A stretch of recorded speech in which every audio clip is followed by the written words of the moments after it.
ना इधर ना उधर, सीधे मुद्दे पर नजर। और क्या है आज की खबर, आप देखना शुरू कर चुके हैं न्यूज़ 18 पुनीत के साथ। मेरे साथ मेरे वरिष्ठ सहयोगी अंकुर जी मौजूद हैं। बात करने वाले हैं आज भारत और ईरान के संबंधों के बारे में। जी हाँ, भारत की तरफ से NSA अजीत डोभाल जो हैं उन्होंने ईरान में बातचीत की है। और ये हालिया जो बातचीत हुई है किस मसले को लेकर हुई है, क्योंकि बीते दिनों भारत और पाकिस्तान के बीच जो कॉन्फ्लिक्ट हुआ उसमें ईरान का क्या रोल था, उसमें ईरान कहाँ स्टैंड कर रहा था, इन सब बातों को लेकर तमाम तरह की चर्चाएं हो रही हैं। लेकिन भारत और ईरान के संबंध किस दिशा में जा रहे हैं इसको समझना बहुत ज़रूरी है। तो ये बातचीत हुई है, क्या बातचीत हुई है इसको जानेंगे, और साथ ही में अमेरिका और ईरान की जो परमाणु मामले को लेकर जो चर्चा चल रही थी उसको लेकर क्या अपडेट आ रहा है इसको भी समझेंगे। तो सबसे पहले भारत और ईरान के संबंधों के बारे में समझते हैं। सर, क्या खबर आ रही, क्या जानकारी आ रही है? देखिए पुनीत, खबर ये है कि बेसिकली पहले तो ये सवाल लोगों के मन में था कि इंडिया और पाकिस्तान के बीच में जब एस्केलेशन हुआ, जब ये जंग जैसी हालात हुए, तो ईरान कहाँ खड़ा था और दूसरी बात हमारा किसने सपोर्ट किया। बिल्कुल। फिर सवाल ये भी था कि ट्रंप ने ऐसा क्यों कहा, ट्रंप ने ऐसा क्यों किया, क्या इंडिया ट्रंप के दबाव में झुक गया।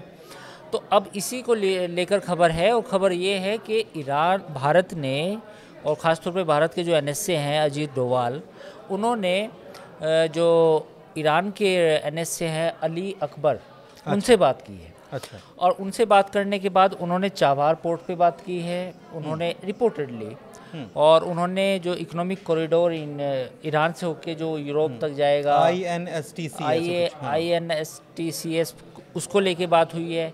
तो ये तमाम बातों पे डिस्कशन हुआ है।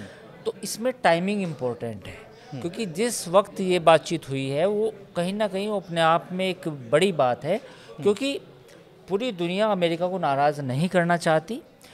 अमेरिका अपने ईरान के साथ बातचीत कर रहा है, ऐसे में भारत का बात करना ये एक नया सिग्नल है, एक नया सिग्नल है। लेकिन ये तो आपने कहा कि रिपोर्टेडली ये बात हुई है चाबहार और INSTC यानी कि international north south trade corridor, इस टाइप से कुछ है इसका फुल फॉर्म।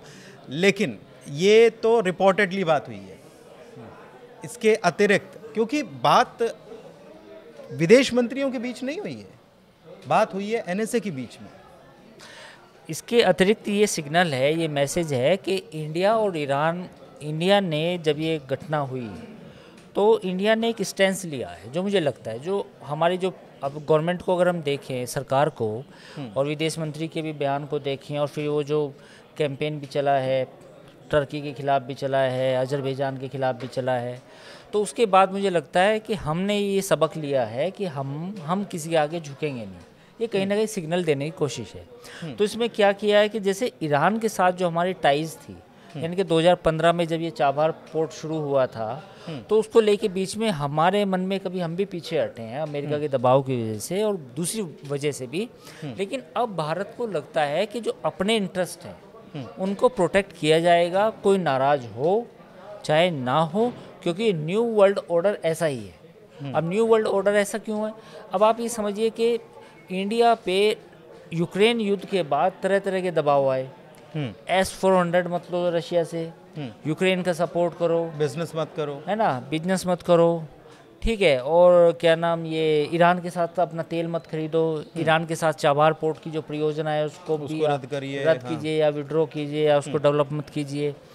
लेकिन जब हमें ज़रूरत पड़ती है, जब हमें टेररिज्म के खिलाफ सपोर्ट चाहिए, तो तब दुनिया हमें ज्ञान देने लगती है। तब दुनिया हमें कहती है कि you both are should be restrain, और लड़ाई नहीं करनी चाहिए, और आप भी अपने सबूत दो पहलगाम के, आप भी ये करो, वो करो, फलाना करो, ढिमका करो।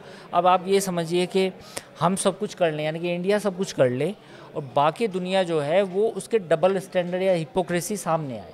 तो मुझे लगता है कि टाइमिंग काफ़ी इम्पोर्टेंट है, और टाइमिंग इसलिए भी इम्पोर्टेंट है कि इंडिया ने इंडिपेंडेंटली, क्योंकि इंडिया के फ़ायदे में है, अगर ये कॉरिडोर काम करता है तो इससे पूरे मिडिल ईस्ट को हमारा सामान एक्सपोर्ट होगा और वो यूरोप तक जाएगा। हाँ। ये आपने ये बात बहुत इम्पॉर्टेंट बताई, और आपने ये भी जो बता रहे हैं आप कि ये हिपोक्रेसी जो पूरी दुनिया की है, ये अब भारत समझ गया है कि अब हम इसको सहन नहीं करने वाले हैं।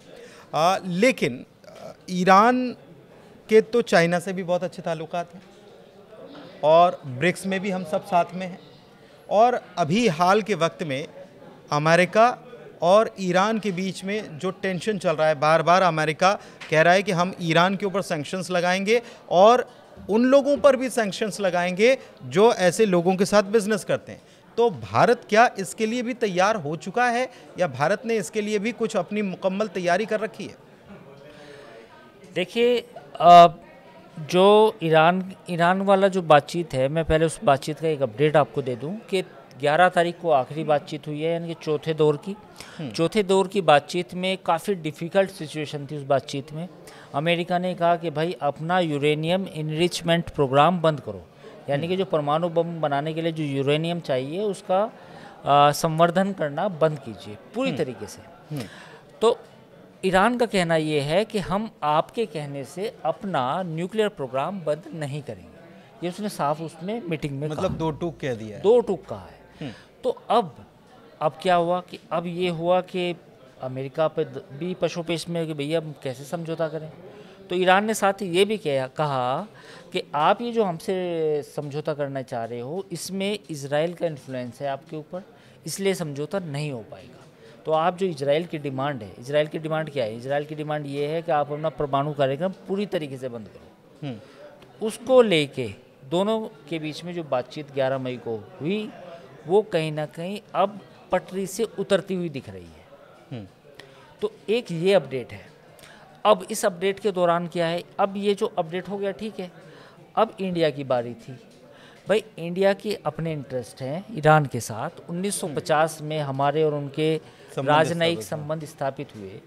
दोनों एंशिएंट सिविलाइजेशन है, वहाँ से भी लोग हजारों साल पहले यहाँ आते रहे हैं, बिजनेस चलता रहा है ना। 500, 700, 800, 1000 साल पहले भी हम भी वहाँ जाते रहे हैं, पड़ोसी है।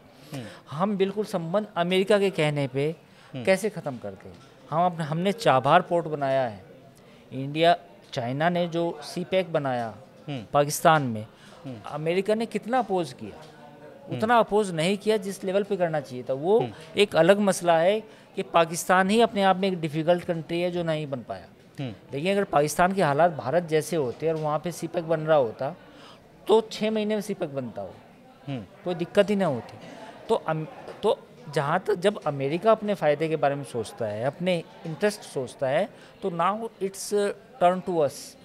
अब हम अपने बारे में सोचेंगे। ये आप जो कह रहे हैं, इससे आने वाले वक्त की कुछ चीज़ें नज़र आ रही हैं कि क्या हो सकता है। ये हो सकता है कि अमेरिका जो है वो कुछ लोगों को साथ में लेकर अलग धड़ा बनेगा, और इसमें ऐसा लगता है कि चाइना, रशिया, ईरान, इंडिया, ये तमाम मुल्क जो हैं एक तरफ हो जाने हैं। आने वाले वक्त में बिज़नेस को लेकर ये एक नई जंग छिड़ती हुई नज़र आएगी क्या? नहीं, बेसिकली ये ऐसे है कि ये जो डायनामिक्स है ये डिफ़ाइन होंगी ट्रम्प क्या करते हैं। ट्रम्प तो कुछ भी करते हैं। तो ट्रम्प ये करते हैं कि उन्होंने सऊदी अरब कतर से दोस्ती कर ली। कल एक खबर और आई थी इम्पोर्टेंट, जो हमारे दर्शकों तक हम नहीं बता पाए उनको, कि 2 बंदे ऐसे उनके शामिल हुए हैं जो अपॉइंट किए हैं उन्होंने, जो पूर्व उनका संबंध रहा है, पूर्व मतलब रेडिकल उनकी पृष्ठभूमि है। ये अमेरिकन ट्रम्प एडमिनिस्ट्रेशन की बात मैं बोल रहा हूँ। तो ट्रम्प कर रहे हैं अपने हिसाब से डील। वो जहाँ भी जाते हैं कि I am doing business deal, I am doing trade deal. तो जब ट्रम्प कर सकते हैं तो फिर भारत क्यों नहीं कर सकता? चीन क्यों नहीं कर सकता? लेकिन ट्रम्प को तो ये राज नहीं आता ना। ये ट्रम्प को राज कहाँ आता है कि कोई और डील करे, और उनको लगता है कि कोई और डील करेगा हमारा नुकसान होगा तो हम तो ये नहीं करने देंगे। अब आप देखिए ना, उन्होंने एप्पल का जो प्रोजेक्ट था उसको सबोटाइज करने की कोशिश की, खुल्लम खुल्ला की, है ना। तो जब वो अपने बारे में सोच रहे हैं तो अब नाउ टर्न्स हम ईरान से सस्ता तेल क्यों ना खरीदें, या हम ईरान के चाबहार पोर्ट से अपना ट्रेड क्यों नहीं करें? भाई हमारा यूरोप से ट्रेड हो रहा है ना, यूके के साथ फ्री ट्रेड एग्रीमेंट हुआ है ना, सऊदी अरब के साथ, यूएई के साथ हमारा बिजनेस है ना। तो हम क्यों उसको आगे लेके क्यों ना जाए? लेकिन ट्रम्प गोल गोल बातें करते हैं। जैसे कल जो खबर आई, ईरान खासा नाराज़, खामनेई खासे नाराज़ हो गए इस बात से कि ट्रम्प आए, मिडिल ईस्ट का उन्होंने दौरा किया, 3 मुल्कों में गए, करोड़ों रुपए की डील भी साइन की, यूएई भी गए, कतर भी गए, सऊदी अरब भी गए, लेकिन वहाँ पर जाके उन्होंने कंपैरिजन ईरान से किया और बोले वहाँ पर भ्रष्टाचार, मिसमैनेजमेंट का काम चल रहा है, वहाँ के हरे भरे खेत जो है बंजर हो गए, रेगिस्तान हो गया, और ईरान में लोगों के पास बिजली नहीं है, खाने के लिए नहीं है, ये सारी व्यवस्था वहाँ धूमिल हो चुकी है। इस बात को लेकर खामनेई खासे नाराज़ नजर आए। उन्होंने कहा है कि ट्रम्प जो है वो झूठ बोलते हैं, एक तरफ फिलिस्तीनियों के ऊपर अटैक हो रहा है और दूसरी तरफ वो अपने आप को शांति का दूत कहते हैं। मसूद पेज़ेश्कियान ने भी कहा कि आईसीसी के ऊपर वो बैन लगाने का काम करते हैं और दूसरी तरफ दुनिया में उनकी आलोचना होती है और वो अपने आप को शांति दूत बताते हैं, तो उनके ऊपर भरोसा कैसे किया जाए? ये बिल्कुल सही बात जो आपने सवाल पूछा था कि भाई आखिर आगे क्या होगा, आगे वो होगा जो ट्रम्प कहेंगे। अच्छा, दूसरा सवाल जो आपने पूछा कि खमैनी इस बात से चिढ़े और उन्होंने फिर वो अपनी बात दोहरा दी, death to America, death to Israel, वो सब बातें कर दी उन्होंने, क्योंकि वो उनके सामने भीड़ खड़ी थी, उनके सामने लोग खड़े थे, उन्होंने उसका विरोध किया, एहतजाज किया। तो कुल मिला के कहानी ये है कि अब ये जो डायनामिक्स हैं, अमेरिका कैसे कर रहा है उस पर डिपेंड नहीं करेगा एज ए स्टेट, ट्रम्प क्या करेंगे उससे पॉलिसी डिफाइन होगी। तो रशिया, अब आप देखिए ना कि यूक्रेन रशिया की जो डील होनी थी वो रशिया से नहीं की। इस वक्त अगर हम ताज़ा हालात की बात करें तो यूक्रेन और रशिया में इस वक्त जब हम वीडियो बना रहे हैं ज़बरदस्त जंग छिड़ी हुई है, भयंकर वाली जंग है। तो ये हम अपने दर्शकों को बताना चाहेंगे, ट्रम्प जो दावे कर रहे थे बार बार, देखो मैंने वॉर रुकवा दी, फेलियर साबित हो रहा है। अब यूक्रेन रशिया के बीच में क्या हो, कुछ नहीं हुआ। इंडिया पाकिस्तान के बीच में उन्होंने क्रेडिट खुद को ले लिया, जबकि परिस्थितियाँ कुछ और भी थी, है ना। ईरान के साथ आप बातचीत नहीं कर पा रहे, लेकिन वो हैरानी, वही मैं उस पर आ भी रहा था कि ये सारी बातें हो रही हैं, लेकिन उन्होंने बीबीसी से बातचीत करते हुए, बीबीसी ने इस खबर को छापा है, उन्होंने कहा है कि हमको अभी भी उम्मीद है कि हम डील साइन कर लेंगे ईरान के साथ। डील साइन कर लेंगे, डील तो अभी भी साइन हो जाए, लेकिन अमेरिका क्या चाहता है? अमेरिका ये चाहता है कि वो अपना न्यूक्लियर प्रोग्राम बंद करे, अबेंडन करें। लेकिन वो होगा नहीं, ईरान बिल्कुल उस बात पे एग्री नहीं है, ईरान तो बिल्कुल नहीं करेगा। तो जब ईरान नहीं करेगा तो फिर ये डील नहीं होगी, और जब ये डील नहीं होगी तो फिर आप बताइए कि ट्रम्प कहाँ साबित हुए कि उन्होंने सही किया, कहाँ सक्सेसफुल हुए? हालात तो मुश्किल होते जाएंगे। मैं यही तो बता रहा हूँ, उन्होंने इंडिया के साथ अपने संबंध खराब किए एक तरह से, मतलब कहीं ना कहीं एक मन में तो है। क्योंकि देखिए, इंडिया पाकिस्तान वाले मैटर में जब आप इंडिया को सबसे बड़ा अपना ट्रेड पार्टनर मानते हैं, पार्टनर बोलते हैं, हथियार भी खरीदता है इंडिया, बिजनेस भी है, आपके साथ ट्रेड डील का ऑफर भी कहीं ना कहीं सरकार की तरफ से हो सकता था, और आपने भी डिस्काउंट दिया, तो हमने बायलैटरल ट्रेड एग्रीमेंट और तमाम बायलैटरल हो सकता था, तो कई चीज़ों पे वो टैरिफ भी कम इंडिया ने कर लिया पहले से पहले। लेकिन आपने बदले में क्या किया? आप बयान क्या देते हैं? I will do trade with Pakistan. तो ठीक है, हम भी अपने हिसाब से धंधा कर लेंगे ईरान के साथ। तो हाँ सही है, पाकिस्तान के साथ क्या ट्रेड करेंगे आप, क्या करेंगे, वो क्या बेचते हैं?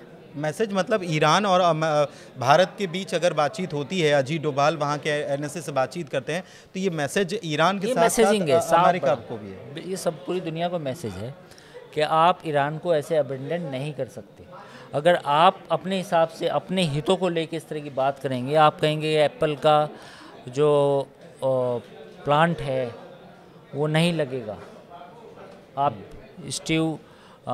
टिम कुक को आप फ़ोन करते हैं, तो फिर तो हम भी कुछ करेंगे, फिर हम भी अपने हित देखेंगे। ठीक है, सब अपने अपने हित देखने का काम कर रहे हैं, तो भारत क्यों ना देखे। और भारत ने जो स्टेप उठाया है, जाहिर सी बात है कि इसके मैसेज जहाँ तक पहुँचने चाहिए वहाँ तक पहुँच रहे हैं, चाहे वो पड़ोस में हो या फिर वो इतनी दूर अमेरिका तक क्यों ना हो। ट्रम्प भी समझ रहे होंगे, क्योंकि ट्रम्प अभी शायद बहुत खुश हैं, क्योंकि मिडिल ईस्ट का उनका बड़ा दौरा जो है वेल एंड गुड रहा, और करोड़ों डॉलर्स की उन्होंने बिलियन डॉलर्स की उन्होंने डील साइन की है। तो अभी तो उनका मूड हैप्पी है। तो हैप्पी मूड में उन्होंने कह दिया कि हम तो ईरान के साथ डील करने जा रहे हैं, लेकिन ईरान ने दो टूक कह दिया है कि हम तो एनरिचमेंट बंद नहीं करने वाले। अब आप समझ लो, क्योंकि आप ही ने कह दिया कि हमारे यहाँ तो बिजली नहीं है, तो बिजली तो परमाणु से भी बनती है, बहुत सारी चीज़ें इंटर कनेक्टेड हैं। खैर, चर्चा को यहीं समाप्त करते हैं। कैसी चर्चा लगी ये ज़रूर बताइएगा, और इस वीडियो में इतना ही। हमारे चैनल को लाइक कीजिए, सब्सक्राइब कीजिए। बहुत धन्यवाद।